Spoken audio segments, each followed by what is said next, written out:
show that force acting on an electric dipole placed in a uniform electric field is zero।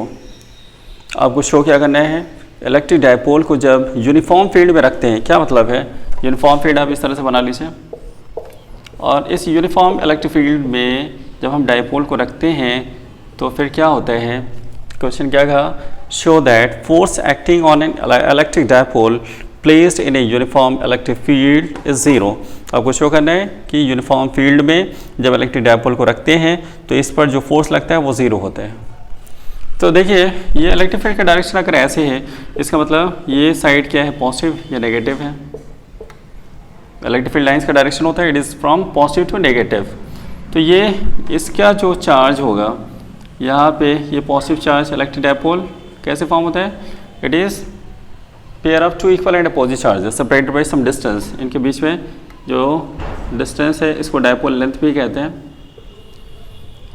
तो इसमें अगर force का direction ये है, पॉजिटिव नेगेटिव की तरफ अट्रैक्ट होता है और नेगेटिव पॉजिटिव की तरफ, तो ये डायपोल पे जो फोर्सेस डेवलप होते हैं इसको मान लीजिए F1 और इसको मान लेते हैं F2।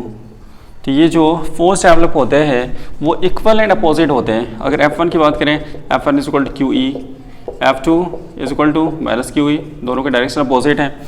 देयरफॉर नेट फोर्स जो होगा, नेट फोर्स क्या हो जाएगा, F1 net force is equal to zero.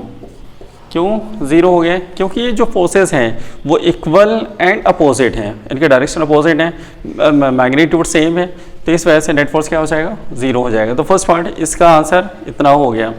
Obtain an expression for torque acting on this dipole.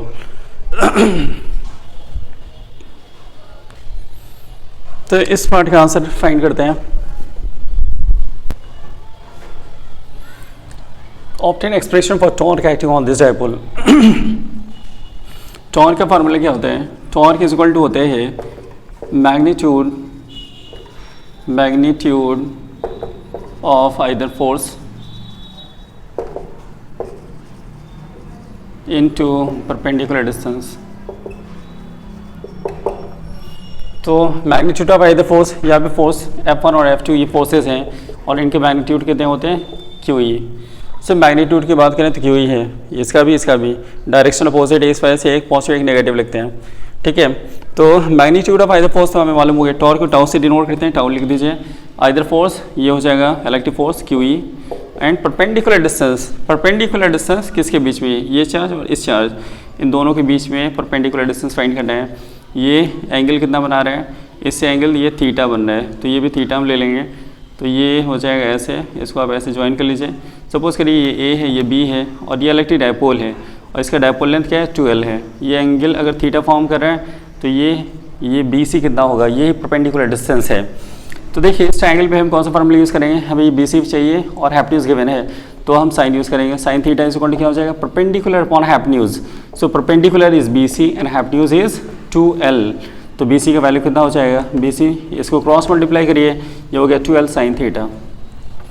BC का वैल्यू कितना है, 12 sine theta.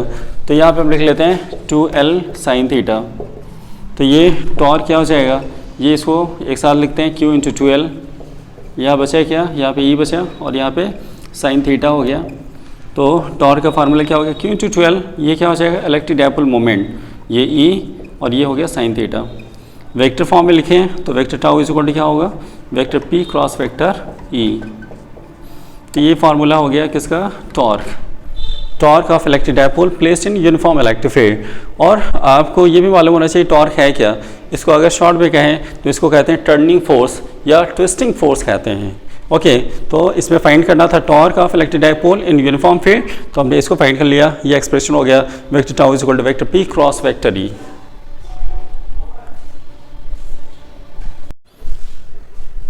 So dear children, now see the next question. What is the electric flux through a cube of side 1 centimeter which encloses an electric dipole? एक cube है जिसका side कितना दिया है, 1 centimetre.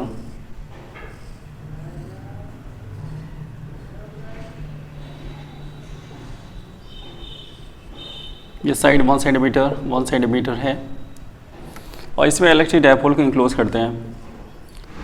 You know, electric dipole is pair of two equal and opposite charges अगर एक plus होगा तो दूसरा माइनस होगा, और ये चार्जेस इक्वल एंड अपोजिट होते हैं, तो इस वजह से नेट चार्ज इसका क्या हो जाएगा, नेट चार्ज हो जाएगा 0,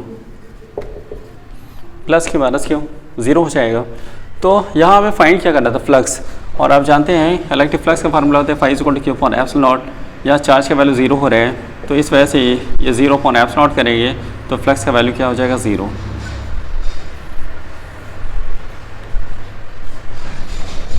Now see the question. The figure shows 3 charges plus 2q minus q and plus 3q.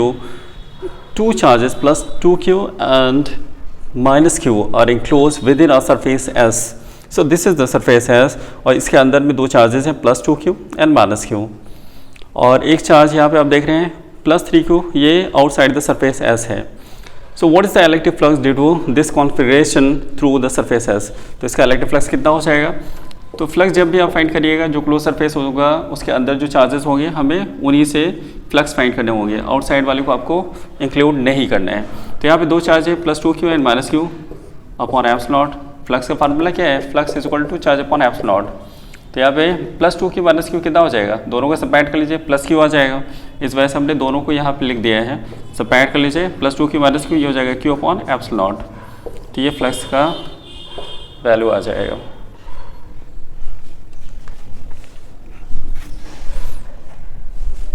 So dear children, now see the next question of this session. 2 small identical electric dipole AB and CD, each have dipole moment P, are kept at an angle of 120 degree as shown in figure.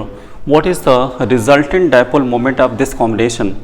बस इतना पहले अभी solve करते हैं। कह रहे हैं कि 2 इलेक्ट्रिक डायपोल हैं, एक आप देख रहे हैं इस फिगर में AB, ये पहला डायपोल, और दूसरा CD, ये दूसरा डायपोल है, और इन दोनों के बीच में एंगल कितना दिया है, 120 डिग्री।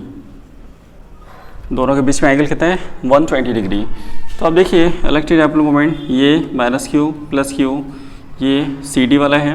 तो इलेक्ट्रिक डायपोल मोमेंट का डायरेक्शन होता है नेगेटिव से पॉजिटिव की तरफ, ये डायरेक्शन ऐसे हो गया। दूसरा इलेक्ट्रिक डायपोल AB की बात करें, ये ऐसे है, तो यहाँ पे नेगेटिव चार्ज इधर है, इधर पॉजिटिव चार्ज है, तो इलेक्ट्रिक डायपोल मोमेंट का डायरेक्शन ये हुआ, और इन दोनों के बीच में एंगल दिया है 120 डिग्री। ठीक है, तो इसको हम मानते हैं ये पहले का डायपोल मोमेंट, दूसरे के डायपोल मोमेंट को P2 मानते हैं। 2 वेक्टर जब इस तरह से हैं, एक P1 और दूसरा P2, तो इनका रिजल्टेंट ये इस तरह से इनके बीच में आता है, रिजल्टेंट डायपोल मोमेंट। तो रिजल्टेंट डायपोल मोमेंट का यहाँ पे फार्मूला यूज़ करेंगे इस फर्स्ट पार्ट के लिए। तो रिजल्टेंट डायपोल मोमेंट का फार्मूला क्या हो जाएगा, रिजल्टेंट का फार्मूला होता है a² + b² + 2ab cos theta. तो वही वाला फार्मूला हम यहाँ यूज़ करेंगे, ये हो जाएगा P1² + P2² + 2p1 p2 cos theta, और यहाँ थीटा कितना दिया है, इन दोनों के बीच में एंगल कितना है, 120। तो यहाँ 120 लिख लीजिए। और आंसर देखिए क्वेश्चन में क्या कहा कि each of dipole moment P, दोनों के डायपोल मोमेंट P हैं, इसका मतलब P1 और P2 दोनों बराबर हैं, P1 = P2। तो इस वजह से ये रिजल्टेंट डायपोल मोमेंट कितना हो जाएगा, ये हो गया p² + p² + 2p × p² कर ले रहे हैं, और cos 120 का वैल्यू हो गया -1/2, 2 से इसको कैंसिल कर लीजिए। तो ये हो जाएगा रिजल्टेंट डायपोल मोमेंट, ये हो गया p² + p², ये हो गया 2p², और ये कितना हो जाएगा -p²। तो 2p² - p², इसमें सब्ट्रैक्ट करेंगे तो ये कितना आ जाएगा, यहाँ पे कर लेते हैं, रिजल्टेंट डायपोल मोमेंट कितना हो जाएगा, 2p² - p² हो गया p², स्क्वायर इसको स्क्वायर रूट से बाहर करिए तो ये हो जाएगा p। तो रिजल्टेंट डायपोल मोमेंट इसका कितना आया, p आया। तो पहला डायपोल और दूसरा डायपोल, इन दोनों का रिजल्टेंट डायपोल मोमेंट p ही आ रहा है।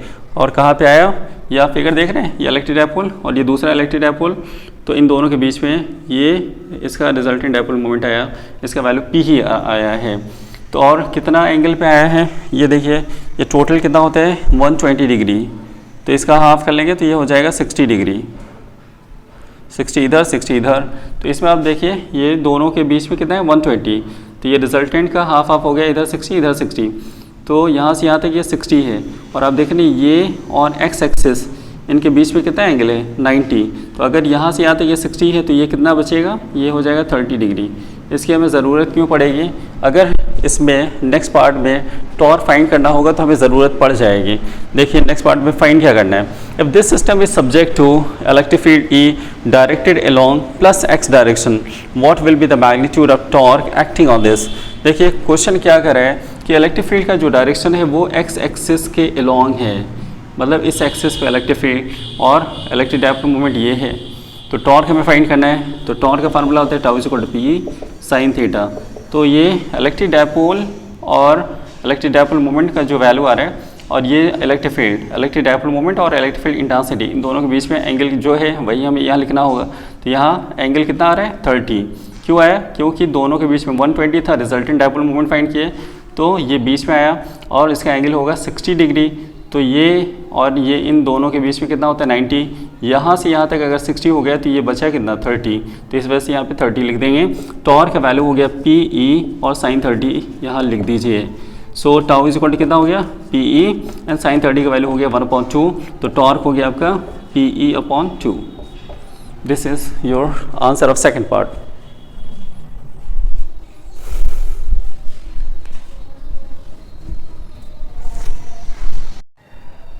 Now see the next question. The electric field strength at a distance r on the equatorial line of a dipole is E. So electric dipole है और electric dipole के equatorial point मतलब perpendicular पर कोई point है जो कि dipole से कितने दूरी पे है, इस पे दिया है एट अ डिस्टेंस r। ये डिस्टेंस r पर है। यहाँ पे इलेक्ट्रिक फील्ड इंटेंसिटी कितना दिया E। If the distance of the point from the dipole is doubled, करें कि ये जो डिस्टेंस है अगर इस डिस्टेंस को हम डबल कर दें तो फिर कितना हो जाएगा, how will the electric field intensity be affected. तो इलेक्ट्रिक फील्ड इंटेंसिटी कितनी हो जाएगी। अब देख रहे हैं ये इलेक्ट्रिक डायपोल के इक्वेटोरियल पॉइंट पर है, तो electric field intensity at equatorial point का फार्मूला क्या होता है, is equal to 1/4 pi epsilon naught P upon R cube. Axial का क्या होता है, एक्सियल पे इलेक्ट्रिक फील्ड इंटेंसिटी कैसे फाइंड करेंगे, उसका फार्मूला है is equal to 1/4 pi epsilon naught 2p upon R cube. Electric dipole के एक्सियल पॉइंट पर हमें फाइंड करना है तो ये फार्मूला यूज़ करेंगे, और इक्वेटोरियल पॉइंट पर फाइंड करना है तो ये वाला फार्मूला यूज़ करेंगे, is equal to 1/4 pi epsilon naught p upon R cube. Question कहा ये जो आर डिस्टेंस है इस डिस्टेंस को हम डबल कर दें तो इलेक्ट्रिक फील्ड इंटेंसिटी कितनी हो जाएगी। इसका मतलब आर का वैल्यू कितना हो रहा है, ये हो गया 2r। तो न्यू इलेक्ट्रिक फील्ड इंटेंसिटी कितनी हो जाएगी, ये देखिए is equal to 1/4 pi epsilon naught हो गया, ये हो गया p और r की जगह इस वाले को लिख लो 2r और ये क्यूब है यहाँ पे क्यूब लगा दीजिए। तो इलेक्ट्रिक फील्ड इंटेंसिटी कितनी हो जाएगी, E dash is equal to हो गया 1/4 pi epsilon naught and this is p और इसका क्यूब करिए 2 का क्यूब 8r क्यूब। इसका मतलब ई डैश कितना हो गया, E dash is equal to 1/8 into 1/4 pi epsilon naught p upon r cube. इसका मतलब E dash is equal to कितना हो गया 1/8 times of the initial electric field intensity. तो पहले जो इलेक्ट्रिक फील्ड इंटेंसिटी था उसका ये 1/8 टाइम्स हो गया। This is your answer.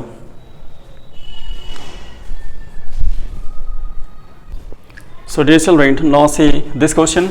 A point charge plus q is kept in the vicinity of uncharged conducting plate. तो एक चार्ज को हम रख रहे हैं अनचार्ज कंडक्टिंग प्लेट के पास।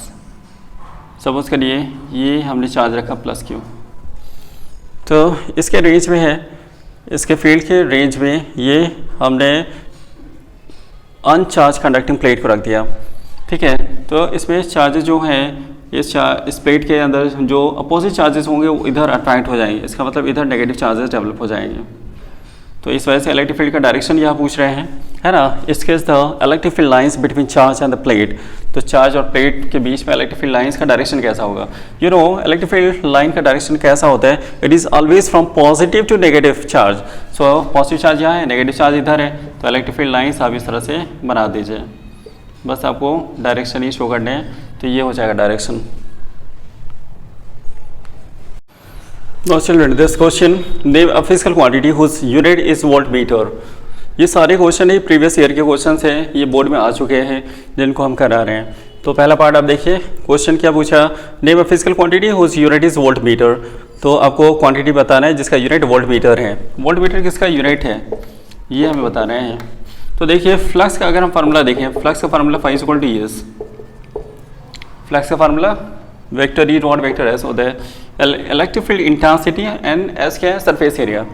इलेक्ट्रिक फील्ड इंटेंसिटी की बात करें तो इलेक्ट्रिक फील्ड इंटेंसिटी का यूनिट क्या होता है पता है, volt upon metre. Electric field intensity का यूनिट क्या है? Volt upon metre. तो यहाँ हम लिख सकते हैं वोल्ट अपॉन मीटर। और एस क्या है? Surface area. एरिया का यूनिट क्या होता है? Metre square. एक यहाँ से कैंसिल कर लीजिए, ये यूनिट हो जाएगा वोल्ट मीटर। तो इसका मतलब इसका आंसर क्या होगा? This is electric flux. Electric flux, ये इलेक्ट्रिक फ्लक्स का यूनिट है। इस इलेक्ट्रिक फ्लक्स का स्केलर और वेक्टर क्वांटिटी। तो इलेक्ट्रिक फ्लक्स ये आप देख रहे हैं, इस पर कोई वेक्टर लगा है? नहीं लगा है। इसका मतलब ये स्केलर क्वांटिटी है, scalar quantity.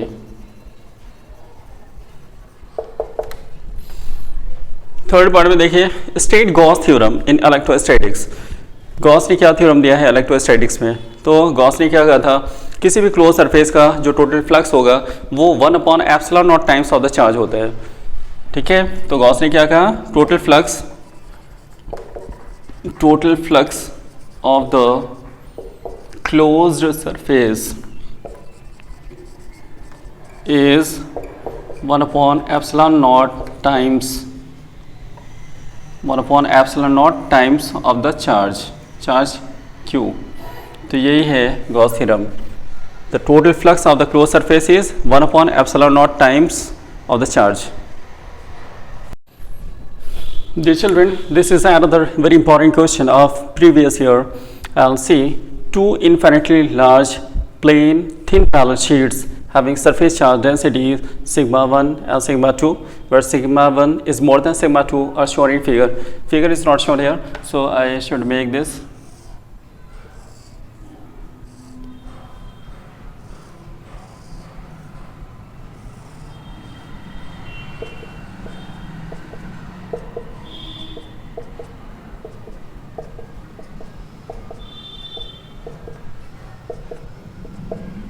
This is sigma 1 and this is sigma 2, and this is first region, this is second region in between these two plates, and third region outside this plate।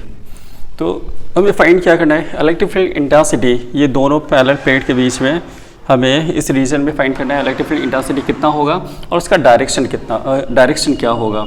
इस वाले में भी यहाँ पे हमें electric field intensity find करना है दोनों प्लेट की वजह से, और उसका डायरेक्शन क्या होगा। तो देखिए, दो प्लेट है, इन दोनों के बीच में हमें फाइंड करना है। जहाँ फाइंड करना है यहाँ एज्यूम करिए कि हम वहाँ पे यूनिट चार्ज रख रहे हैं, तभी आपको डायरेक्शन पता चलेगा। तो जब हम मान लेते हैं कि हम यहाँ पे यूनिट पॉजिटिव चार्ज रखेंगे, ये पॉजिटिव चार्जेस हैं, सरफेस चार्ज डेंसिटी आप देख रहे हैं पॉजिटिव है, तो ये पॉजिटिव चार्ज क्या करेगा, रिपेल करेगा। तो इस वजह से, इस प्लेट की वजह से फील्ड का डायरेक्शन क्या होगा, इधर। अब इस वाले से आप सोचिए, ये एक पॉजिटिव प्लेट है, यहाँ चार्जेस पॉजिटिव हैं, और यहाँ पे हमें इलेक्ट्रिक फील्ड इंटेंसिटी फाइंड करना है। तो जहाँ पे फाइंड करना है वहाँ एज्यूम करें कि यूनिट पॉजिटिव चार्ज रख रहे हैं। तो ये जब अब ये एज्यूम करेंगे यूनिट पॉजिटिव चार्ज रख रहे हैं, तो ये चार्ज क्या करेगा, सिमिलर चार्जेस हैं, रिपेल करेगा, इसका डायरेक्शन इधर हो जाएगा।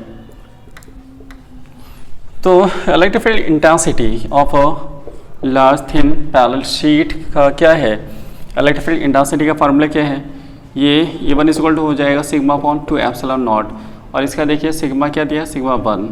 दूसरे वाले का electric field intensity sigma 2 upon 2ε0 हो जाएगा। और यहाँ पे देख रहे हैं दोनों के डायरेक्शन क्या है, अपोजिट है। तो net electric field intensity find करेंगे तो क्या हो जाएगा, net E is equal to हो जाएगा sigma 1 upon 2ε0 minus sigma 2 upon 2ε0। ये फर्स्ट वाले से ही इसको क्यों सेपरेट करें, क्योंकि इसमें गिवन है कि सिग्मा 1 ग्रेटर है सिग्मा 2 से, इस वजह से हम इस वाले में से इसको सेपरेट कर रहे हैं। डायरेक्शन अपोजिट है इसलिए सेपरेट कर रहे हैं, और इसमें से ही इसको सेपरेट कर रहे हैं क्योंकि ये ग्रेटर है, राइट। तो ये इसमें जो कॉमन है आप कॉमन ले सकते हैं, और ये क्या हो जाएगा 1/2ε0, और यहाँ पर आप लिख सकते हैं सिग्मा 1 माइनस सिग्मा 2। इसमें आगे ये भी पूछा है कि ये जो नेट इसका क्या डायरेक्शन होगा। ये दोनों का रिजल्टेंट आ रहे हैं किधर, ये अपोजिट आ रहे हैं। तो अपोजिट आ रहे हैं, एक इलेक्ट्रिक फील्ड का डायरेक्शन ये है और दूसरे वाले का डायरेक्शन ये है, ये दोनों के डायरेक्शन अपोजिट हैं। नेट फाइंड करते हैं तो सेपरेट कर लेते हैं, इस वजह से सेपरेट कर रहे हैं। तो जिधर वाला ग्रेटर होगा रिजल्टेंट फील्ड का डायरेक्शन उधर ही होगा। ये स्मॉलर है, ये ग्रेटर है, इस वजह से रिजल्टेंट का डायरेक्शन भी इधर ही होगा, ठीक है, अलॉन्ग एक्स एक्सिस। तो ये आप इसमें लिख देंगे कि इसका इलेक्ट्रिक फील्ड का डायरेक्शन किधर होगा, ये इस साइड में होगा, रिजल्टेंट इलेक्ट्रिक फील्ड का डायरेक्शन उसी साइड में होगा। ये इस रीजन का हो गया सेकेंड पार्ट का। अब थर्ड पार्ट में फाइंड करते हैं कैसा है, पॉजिटिव है तो यूनिट पॉजिटिव चार्ज रखेंगे तो ये प्लेट क्या करेगा, ये चार्ज यहाँ पे जो है वो क्या करेगा, रिपेल करेगा, क्योंकि चार्जेस सिमिलर हैं, both are positive positive, so it will repel. अब इसको हम मान लेते हैं E1। इसका ये चार्ज कैसा है, पॉजिटिव है, यूनिट पॉजिटिव चार्ज रखेंगे तो ये चार्ज भी उसको क्या करेगा, रिपेल करेगा, तो इसका भी डायरेक्शन उधर ही हो जाएगा। दोनों के डायरेक्शन सेम हो रहे हैं, इस वजह से इलेक्ट्रिक फील्ड इंटेंसिटी पहले वाले का फाइंड करेंगे, दूसरे वाले का फाइंड करेंगे और दोनों को ऐड कर लेंगे। तो electric field intensity due to first plate क्या हो जाएगा, E1 equal to sigma upon 2 epsilon naught है, ये सिग्मा 1 है। इलेक्ट्रिक फील्ड इंटेंसिटी दूसरे वाले का क्या हो जाएगा, ये हो जाएगा सिग्मा 2 अपॉन 2 एप्सिलॉन नॉट। दोनों के डायरेक्शन सेम हैं, इस वजह से नेट इलेक्ट्रिक फील्ड इंटेंसिटी क्या हो जाएगा, ये दोनों को ऐड कर लेंगे, ये हो जाएगा sigma 1 upon 2 epsilon not plus sigma 2 upon 2 epsilon not. ठीक है, तो यहाँ पे आप ऐसे लिख दीजिए 1 अपॉन 2 एप्सिलॉन नॉट हो गया, ये हो जाएगा सिग्मा 1 प्लस सिग्मा 2, और दोनों के डायरेक्शन इधर ही है और नेट इलेक्ट्रिक फील्ड इंटेंसिटी भी इधर ही हो जाएगा, नेट इलेक्ट्रिक फील्ड का डायरेक्शन भी इधर ही रहेगा। संकल्प बोल के हम तो निकल पड़े, हर द्वार खोल के गगन कहे विजयी भव।